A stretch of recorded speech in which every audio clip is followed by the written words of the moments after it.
പത്തനംതിട്ടയിൽ UDF വിജയിക്കുമെന്ന മാധ്യമ survey ഫലങ്ങൾക്കെതിരെ CPIM നേതൃത്വം രാഷ്ട്രീയ ലക്ഷ്യത്തോടെ പ്രവർത്തിക്കുന്ന ക്വട്ടേഷൻ സംഘമാണ് സർവേ തയ്യാറാക്കുന്നതെന്ന് ജില്ലാ സെക്രട്ടറി KP ഉദയഭാനു ആരോപിച്ചു. മാധ്യമ സർവേകളുടെ ശാസ്ത്രീയതയെയാണ് ചോദ്യം ചെയ്യുന്നതെന്ന് മന്ത്രി വീണ ജോർജും വ്യക്തമാക്കി. നാട്ടിലെ ട്രെൻഡ് മനസ്സിലാക്കാതെ കൊട്ടേഷൻ ടീമിനെ പോലെയാണ് സർവേകൾ നടത്തുന്നവർ പ്രവർത്തിക്കുന്നതെന്ന് LDF പത്തനംതിട്ട ലോക്സഭാ മണ്ഡലം തെരഞ്ഞെടുപ്പ് കമ്മിറ്റി സെക്രട്ടറി രാജു എബ്രഹാം വിമർശിച്ചു. LDF രണ്ടാം സ്ഥാനത്താകും പത്തനംതിട്ട അടക്കം എന്നൊരു പ്രചാരണം ചില സർവേ ടീമുകളെ വെച്ച് പ്രബലന്മാരായ മാധ്യമ സ്ഥാപനങ്ങൾ നടത്തുകയാണ്.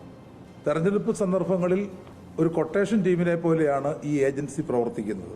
ഇടതുപക്ഷത്തിനെതിരായ മാധ്യമ സർവേകൾ ജനങ്ങൾ തള്ളിക്കളയുമെന്ന് മന്ത്രി വീണ ജോർജും വ്യക്തമാക്കി. ജനങ്ങളിത് തള്ളിക്കളയും.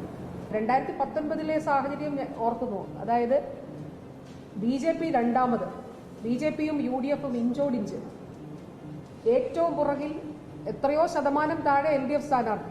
വലിയ ആശങ്ക ജനങ്ങളിൽ ഉണ്ടായി. അപ്പൊ അങ്ങനെ ഒരു ആശയക്കുഴപ്പം ഉണ്ടാക്കുന്നതിന് വേണ്ടിയിട്ടുള്ള വളരെ ബോധപൂർവമായിട്ടുള്ള ഒരു ശ്രമമാണ്. അതുകൊണ്ടാണ് അത് കൊട്ടേഷൻ എന്ന് പറയുന്നത്. മാധ്യമ സർവേകൾ തട്ടിക്കൂട്ട് സർവേകളാണെന്നായിരുന്നു CPIM ജില്ലാ സെക്രട്ടറി KP ഉദയഭാനുവിന്റെ പ്രതികരണം. ഇത്രയേറെ ജനങ്ങളിൽ അസംതൃപ്തി ഉണ്ടാക്കിയ ഒരു സ്ഥാനാർത്ഥിയെ ആ സ്ഥാനാർത്ഥിക്ക് പച്ചയായി ഇത് സർവേ തട്ടിക്കൂട്ട് സർവേ ഉണ്ട്, പക്ഷപാതപരമായിട്ടുള്ള പത്രമാധ്യമങ്ങളുടെ പ്രവർത്തനത്തിൽ ജനങ്ങൾക്ക് വിശ്വാസം നഷ്ടപ്പെടുത്തുകയുള്ളൂ.